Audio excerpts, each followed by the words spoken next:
नमस्कार दोस्तों, job centre में आपका स्वागत है। रेलवे अप्रेंटिस के लिए एक बहुत ज़्यादा शॉकिंग न्यूज़ है और ये जो है 100% कन्फर्म है कि जो है रेलवे बोर्ड में आरटीआई लगा दी गई है जो अप्रेंटिस से संबंधित है, जिसके अंदर 1/3 मार्क्स जो दिए जाते हैं रेलवे में सीसीए को, इसी के रिगार्डिंग है। और इसके अंदर जो है इम्पॉर्टेंट बात यह है कि ये किसी भी तरीके से जस्टिफाई नहीं है और इसमें कभी भी संशोधन हो सकता है, क्योंकि 1/3 के हिसाब से रेलवे को एनएसी मार्क्स का 1/3 मिलता है, सॉरी 2/3 मिलता है, और जो अप्रेंटिस मार्क्स का 1/3 मिलता है। अप्रेंटिस मार्क्स आज से पहले जो है अब 2018 से पहले जो भर्तियां होती थी, 18 में हुई थी, उसमें एनएससी मार्क्स का कोई वेटेज नहीं दिया गया था, सिर्फ 20% रिजर्वेशन दिया गया था। उसके बाद 2019 में जब ये भर्ती आई थी तो उसके अंदर संशोधन करके आपको 1/3 का वेटेज दिया गया था। ये इसलिए दिया गया था क्योंकि जो है 2018 में जो वैकेंसी निकली थी लगभग 12,000 प्लस, उसके अंदर जो है बच्चे काफ़ी सेलेक्ट नहीं हो पाए थे। इसकी वजह से उनको 1/3 का वेटेज दिया गया ताकि ज़्यादा से ज़्यादा बच्चे जो है एग्ज़ाम में सेलेक्ट हो सकें और जो है अप्रेंटिस की सीटें भर सकें, क्योंकि अप्रेंटिस की सीटें जो हैं कैरी फॉरवर्ड नहीं होती हैं। इस वजह से जो है इसको ये देना ज़रूरी था, नहीं तो जनरल को चली जा रही थी और वो अप्रेंटिस छात्र इससे वंचित हो जा रहे थे। इसलिए 2019 में संशोधन करके जो है इसके अंदर 1/3 का वेटेज फिजिकल को एक्सेप्शन दिया गया, यानी फिजिकल नहीं होगा, अप्रेंटिस छात्रों का 1/3 वेटेज दिया जाएगा। लेकिन अब जो है ये 2025 की जो भर्ती आई थी उसके अंदर भी ये सेम रूल लागू किया गया था, लेकिन जो है 19 के बाद से जब से ये बिना एनएससी मार्क्स, मतलब कि जो एनएससी मार्क्स होता था पहले एग्ज़ाम देने के बाद मिलता था, लेकिन उसके बाद संशोधन कर दिया गया डीजीटी के द्वारा, जिसके अंदर आपको, आप जहाँ भी स्टेब्लिशमेंट में अप्रेंटिस कर रहे हैं वहाँ पे आपको जो है वहाँ के जो अधिकारी होंगे या जो वहाँ का रेलवे प्रशासन होगा वो आपको प्रैक्टिकल के आधार पे मार्क्स को दे दिए जाएंगे और जो है आपको उसी मार्क्स के आधार पे आपको अप्रेंटिस में वेटेज मिलता है। तो ये कहीं से भी जस्टिफाई नहीं है कि आप जो है जो है बिना एग्ज़ाम दिए जो है आप इतने इतने मार्क्स को ले आएँ। अभी फ़िलहाल वर्तमान में अगर हम नोटिस करते हैं तो अप्रेंटिस के बच्चे 33 नंबर तक ला रहे हैं और बिना एग्ज़ाम दिए ला रहे हैं, और जो बच्चे एग्ज़ाम दे के लाए थे वो बेचारे 33 और 23-24 मार्क्स ऐसे ऐसे उनके आ रहे हैं। तो ये कहीं से भी जस्टिफाई नहीं है। तो इसी के रिगार्डिंग जो है हम आज बात करेंगे और देखेंगे कि रेलवे बोर्ड में आरटीआई लगा दी गई है। कई बच्चों ने रेलवे बोर्ड में आरटीआई लगा दी है, कंप्लेंट चली गई है, और जो है यहाँ तक की बात आई है कि जो रेलवे एस्टेब्लिशमेंट है वो पैसे लेके या फिर बच्चों को अपना क्लोज रिश्तेदारी या फिर कोई अपीयरेंस या कोई लालच दे के जो है वो अधिकारी बच्चों को 33 नंबर, यानी कि 99, 98, 97 अबव 90 यानी 90 नंबर से प्लस ही किसी को भी दे रहे हैं, जिसकी वजह से अगर हम औसतन 90 नंबर भी मानते हैं तो उसको 30 नंबर बिना एग्ज़ाम के मिल जाता है, और 30 नंबर, और उसके बाद जो है जो नेक्स्ट पेपर दे के बच्चा आया उसको 23 नंबर। तो जो 7 नंबर का डिफरेंस है उसको वो 7 नंबर डिफरेंस करने के लिए आप समझ सकते हैं कि उसको लगभग 10.5 नंबर या 11 नंबर लाने पड़ेंगे, तब जाके उसको वो बराबर होगा। तो आप सोच सकते हैं कि इतने एक्स्ट्रा मार्क्स लाएगा तब वो जाके उसको उतना वेटेज मिलेगा। तो हम उसी के बारे में बात करेंगे और देखेंगे कि या तो अप्रेंटिस में सबके मार्क्स को बराबर किए जाएं, ये मांग करी गई है यूनियन के माध्यम से। यूनियन को ये जो समस्या है ये पुराने बच्चों ने बताई है कि भाई नए बच्चे बिना एग्ज़ाम के आ रहे हैं और ऐसी ऐसी दिक्कत आ रही है, पुराने बच्चे फाइट में कहीं भी नहीं रह पाएंगे बेचारे, तो इस वजह से आप इसमें कुछ करिए। तो यूनियन ने भी लेटर लिख दिया है और जो है उसमें या तो एनएससी मार्क्स को बराबर करे जाएँ या तो फिर जो है जो 1/3 मार्क्स को हटा दिया जाए, यानी फिजिकल आपकी छूट रहेगी। उसके बाद जो है बिना पेपर दिए 33 नंबर, पेपर देने के बाद 23 नंबर, ये मुद्दा है। ये दूसरी बात है, या तो नंबर को बराबर करें या तो 1/3 को हटा दिया जाए। ये समानता के अधिकार का उल्लंघन है, ये बिल्कुल भी सबको समान अवसर देने के उसमें ये एक उल्लंघन है। आपने जो वेटेज दिया है उसके अंदर भी आप भेदभाव कर रहे हैं, जो इसी के बारे में हम बात करेंगे। तो सबसे पहले हम बात करेंगे कि जो है अप्रेंटिस के मार्क्स बराबर होंगे या नहीं। देखिए अप्रेंटिस के मार्क्स को आप समझिए ज़रा, हम इस पे 2-3 वीडियो बनाएंगे क्योंकि ये बहुत ही ज़्यादा सेंसिटिव मामला है। इसके अंदर नए पुराने, अगर हम नए के फेवर में बोलते हैं तो जो है पुराने नाराज़ हो जाते हैं, पुराने के फेवर में बोलते हैं तो नए। तो इसको पहले समझिए कि अप्रेंटिस है क्या। रेलवे में अप्रेंटिस कराई जाती है और रेलवे ही एकमात्र डिपार्टमेंट है जहाँ पे जो 20% का रिजर्वेशन आपको दिया जाता है। तो इस 20% के रिजर्वेशन में पहले आते थे एक एग्ज़ाम वाले और दूसरे आते थे विदाउट एग्ज़ाम वाले। तो एग्ज़ाम वाले जो है 2018-19 से पहले जो भी थे, जब ये सर्कुलर आया उससे पहले जो है वो एग्ज़ाम देके मार्क्स लिया जाता था। तो एग्ज़ाम लेने के मार्क्स में मिनिमम 60% तो होते ही होते थे, तो बच्चे जो है 60 से 70% के बीच में मार्क्स लेकर आते थे। अब के बच्चे जो है 90 से लेकर 100 के बीच में लेकर आ रहे हैं।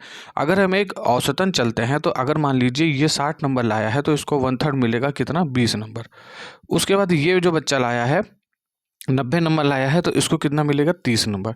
अब आप ये सोचिए कि डिफरेंस कितना हुआ 10 नंबर का। ये 10 नंबर यानी कि डिफरेंस है, यानी ये बच्चा अगर सीबीटी में 0 लेकर आता है, ये बच्चा भी 0 लेकर आता है, तो इसके 30 हो जाते हैं, इसके 20 ही रह जाते हैं। तो ये जो 10 नंबर का डिफरेंस है, इसकी वजह से इसका सिलेक्शन हो जाएगा नए का, और पुराने का नहीं हो पाएगा। तो इसी के ऊपर एक बात है। तो सबसे पहले जो है कि ये जो 10 नंबर है इसको रिकवर कैसे करेगा। तो पुराना वाला जो बच्चा है, ओल्ड स्टूडेंट जो है, वो इसको रिकवर करने के लिए, इस 10 नंबर को रिकवर करने के लिए सीबीटी में 15 नंबर लेकर आएगा, तब उसका 2/3 करा जाएगा। तो ये 3 पंजे 15 और 5 दूनी 10 मार्क्स आएंगे। यानी कि उसको इस 10 नंबर को कवर करने के लिए 15 नंबर का एग्जाम करना पड़ेगा सीबीटी में, तब जाके उसके ये मार्क्स, यानी कि तब इसके और इसके मार्क्स को बराबर होंगे। ये 30 हो जाएगा और ये 0 लाने के बाद भी 30 हो जाएगा और ये 15 लाने के बाद भी 30 ही रहेगा। तो ये जो अंतर है कि यानी कि उसको 20 और इसको 30, ये बहुत ही ज़्यादा बड़ा डिफरेंट है। समानता के अधिकार का हनन है, जिसमें को रिजर्वेशन दिया गया है सबको, और ये एग्ज़ाम देने को, इन्होंने एग्ज़ाम नहीं दिया, इन्होंने एग्ज़ाम दिया। अब इसके बाद जो मतभेद हो रहा है, आज हम सिर्फ 1/3 की बात करेंगे कि इसमें क्या है। अगली वीडियो में हम और भी मुद्दे पे इस पर बात करेंगे। तो अभी हम जो ये इनको बिना एग्ज़ाम के जो है इनको नंबर मिले हैं 30, और जो ये बिना जो एग्ज़ाम दे के हैं इनको मिले 20। इनको डिफरेंट करने के लिए इसको 15 नंबर एक्स्ट्रा लाने पड़ेंगे, जिसके अंदर अब ये हो रहा है कि जो पुराने वाले कह रहे हैं कि इसको बराबर किया जाए, जो एनएससी मार्क्स को है, या तो हटा दिया जाए, और नए वाले कह रहे हैं कि इसको बराबर भी नहीं किया जाए और हटाया भी ना जाए। तो कहने का मतलब यह है कि जो नए वाले हैं वो कॉन्फिडेंट हैं कि जो है हम जो है आज अभी सीबीटी के जो एग्ज़ाम हुए हैं ग्रुप डी के, उसके अंदर सुनने में आ रहा है कि मोस्टली बच्चे 60 से लेके 80 तक मार्क्स करके आए हैं। तो जब 60 से लेके 80 मार्क्स तक आप कर रहे हैं, और प्रीवियस अगर कभी भी रेलवे ग्रुप डी की कट ऑफ को उठाए दे तो 70 से लेके 80 के बीच में रहती है। तो आप 60 से लेके 80 मार्क्स तक ला रहे हैं, तो आपको डरने की बात ही नहीं है। तो आप इसका विरोध क्यों कर रहे हैं। अगर एनएससी मार्क्स को हटा भी दिया जाता है, तो आपने 60 से लेके 80 तक मार्क्स किए हैं, तो आप आराम से सेलेक्ट हो जाएंगे। लेकिन जो है पुराने वाले विरोध इसलिए कर रहे हैं क्योंकि उनको जो 15 नंबर एक्स्ट्रा लाने पड़ेंगे। मान लीजिए वो 50 नंबर ही कर सकता है, और ये 50 पे, ये जो अभी आपको मैंने बताया कि अगर ये 0 मार्क्स भी लाते हैं और ये 15 मार्क्स लाते हैं, तब जाके दोनों के मार्क्स 30-30 होंगे, क्योंकि ये ऑलरेडी 30 लेके बैठे हुए हैं और ये 20 लेके बैठे। तो इनको 10 नंबर कवर करने के लिए 15 नंबर कमाने पड़ेंगे, और इनको कुछ नहीं करना तो भी ये बराबर रहेंगे। तो इस समस्या को सॉल्व करने के लिए ही एनएससी के मार्क्स इक्वल करना बहुत ज़्यादा ज़रूरी है, क्योंकि जो है समानता का इसमें सबको अवसर नहीं मिल रहा है। जो बिना पेपर दिए आए हैं वो ज़्यादा ही, वो 33 नंबर तक लेकर आए हैं। हमने तो 30 ही की बात करी है, लेकिन फिर भी अगर वो 30 नंबर ला रहे हैं और ये 20 नंबर ला रहे हैं, तो इसके अंदर इनको बहुत ज़्यादा नुकसान हो रहा है ओल्ड स्टूडेंट को, और नए वाले को बहुत ज़्यादा बेनिफिट हो रहा है, क्योंकि उसको कोई एग्ज़ाम नहीं देना है। अब जब एग्ज़ाम देने की बारी आई है और इक्वल करने की बारी आई है कि इनके मार्क्स को इक्वल कर दिया जाए, दोनों को बराबर कर दिया जाए, तब नए बच्चे विरोध कर रहे हैं। उनका विरोध भी जायज़ है भाई, किसी के अधिकारों का हनन होगा तो वो सोच रहे हैं कि ये हमारा अधिकार है कि हमने ट्रेनिंग दोनों ने करी है। इन्होंने भी ट्रेनिंग करी है, इन्होंने भी 1 साल मेहनत करी है, दोनों ने ट्रेनिंग करी है। बस अंतर यह है कि इन्होंने एग्ज़ाम नहीं दिया और इन्होंने एग्ज़ाम दिया है, तो ये अंतर है। तो इनको जो है अंतर को, ये 15 नंबर के गैप को बहुत ज़्यादा अंतर है, इसमें कोई सेलेक्ट नहीं हो पाएगा पुराने में से। सब नए नए बच्चे कर जाएंगे, और नए नए बच्चे आजकल 60 से लेकर 80 नंबर तक का पेपर अटैम्प्ट कर रहे हैं। तो ये बहुत ही ज़्यादा अच्छा स्कोर है उनके हिसाब से। तो वो उनको भी डरना नहीं चाहिए। वो क्यों डर रहे हैं, जब उनको एक एग्ज़ाम देने के लिए डर लग रहा है, तो सोचिए जो ये ओल्ड स्टूडेंट है, ये एनएससी का एग्ज़ाम देकर आया है, इसको जो है 2-2 एग्ज़ाम देने पड़ रहे हैं। एनएससी का दिया, उसके बाद आज सीबीटी का दे रहा है। तो इसको ओल्ड स्टूडेंट को और न्यू स्टूडेंट को इन्होंने फर्स्ट जो है एनएससी का मार्क्स का नहीं दिया, इन्होंने नहीं दिया, इन्होंने सीबीटी भी देंगे, ये सीबीटी भी देंगे। इन पे 10 नंबर का एडवांटेज है, ये 10 नंबर माइनस में है। उसको कवर करने के लिए इसने 15 नंबर करना पड़ेगा। तो आप बताइए ये कहाँ से समानता है। इनको फिर नए स्टूडेंट को सिर्फ एक एग्ज़ाम देने में जो है, अगर एनएससी हटेगा तो एक ही एग्ज़ाम देना पड़ेगा, जो नंबर लाएगा वो सिलेक्ट हो जाएगा। और ये जो है, इनको पहले एनएससी एग्ज़ाम दिया, फिर सीबीटी एग्ज़ाम देना पड़ रहा है। इनको 2 एग्ज़ाम देने में दुख हुआ, इनको एक ही है। तो जब आप कॉन्फिडेंस है नए बच्चे, तो फिर आपको डरने की कोई ज़रूरत ही नहीं है। दूसरी बात है कि जब 1/3 हट जाएगा तो आपका एक्चुअल स्कोर पे सिलेक्शन होगा। पुराना बच्चा अगर 20 ही नंबर ला सकता है, तो नया जो है 40 नंबर ले आएगा। क्यों ले आएगा, क्योंकि जब जो अधिकतर भर्ती आ रही है इनमें सब नए बच्चे हैं। और दूसरी बात, सबसे इम्पॉर्टेंट बात, कि वैकेंसी बहुत ही कम आ रही है। अब मात्र 6800 वैकेंसी है, बता रहे हैं कि 50,000 का डेटा है, ठीक। 50,000 अप्रेंटिस हैं, 6800 वैकेंसियाँ हैं। अब आप खुद ही अंदाज़ा लगा लीजिए कि अगर कितने भी शॉर्टिंग करेंगे तो मिनिमम मार्क्स पे सिलेक्शन होना नहीं है इस बार। बिल्कुल चांस नहीं है कि 30 और 40 मार्क्स पे नौकरी मिल जाए, इम्पॉसिबल है। आपके अगर 60 नंबर तक आ रहे हैं तो आप 100% नौकरी ले लेंगे, किसी भी बोर्ड से हो, किसी भी जोन से हो, इस समय 2024-25 वाली भर्ती में। लेकिन अब जो आई है 24 की मान लीजिए उसको, तो अब जो आई है नई भर्ती जिसमें सिर्फ मात्र 22,000 पोस्टें हैं अप्रेंटिस की, और टोटल, और अप्रेंटिस की इसका 20% हो गया, 4400 वैकेंसियाँ हैं। और इसके अंदर अगर 50,000 पहले अप्रेंटिस थे तो आज अगर जो है लगभग 25,000 भी बढ़ गए होंगे, तो 75,000 अप्रेंटिस में 4400 को अगर हम भाग कर देंगे तो सोच लीजिए आप कितना कंपटीशन है। तो इसके अंदर इतना तो है कि मिनिमम पे सिलेक्शन 30-40 पे सिलेक्शन होने की संभावना बिल्कुल भी नहीं है। तो NSE के मार्क्स हटे चाहे बराबर हो, कोई मतलब नहीं बनता है। चाहे हट जाएं चाहे बराबर हो जाएं, कोई मतलब नहीं बनता है। जो बच्चा पढ़ेगा उसी का सिलेक्शन होगा, इसमें आपस में लड़ने की ज़रूरत नहीं है। लेकिन पुराने, ओल्ड और न्यू को बराबर करने के लिए ये बहुत ज़्यादा ज़रूरी है कि NSE के मार्क्स या तो बराबर हो, नहीं तो वो हट जाएं। ये बहुत ज़्यादा ज़रूरी है, क्योंकि ओल्ड स्टूडेंट इस हिसाब से किसी भी तरह से इस फाइट में कंपटीशन नहीं कर पाएगा। वो नहीं हो पाएगा, उसका अगर 1-2% है भी वो कंपटीशन में तो वो मतलब बनता नहीं है, क्योंकि सबको समान अवसर नहीं मिल रहा है। तो ये जो हमने अभी वीडियो बनाई है इसमें हमने सिर्फ एक ही टॉपिक को कवर किया है कि अप्रेंटिस के मार्क्स बराबर होंगे या नहीं। जिसके 23 हैं, जिसके 33 हैं, उसका जो है बराबरी है या नहीं है।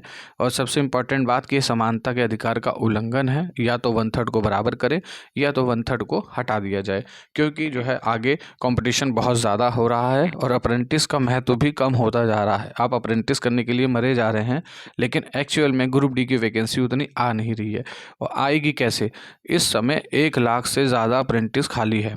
1 लाख से अब ज़्यादा, 1 लाख से ज़्यादा ग्रुप डी जिसमें अप्रेंटिस को रिजर्वेशन मिलता है वो है, लेकिन अभी भी वो पद भरे नहीं जा रहे हैं। दूसरी बात कि आपको ITI में, ITI आपके पास है ही ऑलरेडी, तो आपको जो है टेक्नीशियन में भी रिजर्वेशन दिया जाए। और ग्रुप डी में जो रिजर्वेशन आपका 20% है वो स्किल इंडिया के तहत उसको कम से कम 50% पे ले जाया जाए, कि जो अप्रेंटिस करता है वो 50% रिजर्वेशन होगा, और उसके बाद जो है जनरल को दे दी जाए। जैसे 20 और 4% वो है, तो यानी 75% तो यही हो जाएगा।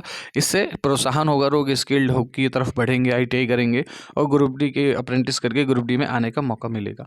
और दूसरा ITI में जो है कम से कम 20% का रिजर्वेशन दिया जाए टेक्नीशियन पोस्टों पे, जिसके अंदर अप्रेंटिस के बच्चे जा सके, क्योंकि उनको भी अधिकार है कि वो उच्च लेवल पे जा सकें और उसका बेनिफिट ले सकें। तो हमने अभी बात करी है 1/3 के ऊपर। आई होप सो आप समझ गए होंगे, और इसमें लड़ने की कोई आवश्यकता नहीं है कि नए पुराने से आपकी लड़ाई हो।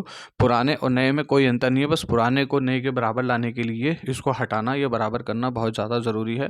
दूसरी बात, मिनिमम पे अगर ये बराबर भी हो जाते हैं और हट भी जाते हैं, कुछ भी हो जाता है, तो भी मिनिमम नंबर पे सिलेक्शन नहीं होगा 30-40। अगर आपके 50 या 55 प्लस मान लीजिए अगर हैं आपके, तो मोस्टली जोनों में आपका सिलेक्शन हो जाएगा। और UR है तो 60 नंबर मान के चलिए, UR EWS के लिए, और EWS के लिए भी कमी है, 55 ही है, लेकिन UR है तो 60 मान के चलिए। और बाकी अगर आप SC ST OBC हैं तो अगर आपने 55 कर रखे हैं, सही सही बिल्कुल, अभी आंसर की में सब मालूम चल जाएगा, तो आपका सिलेक्शन कोई रोक नहीं सकता है। थैंक यू, धन्यवाद।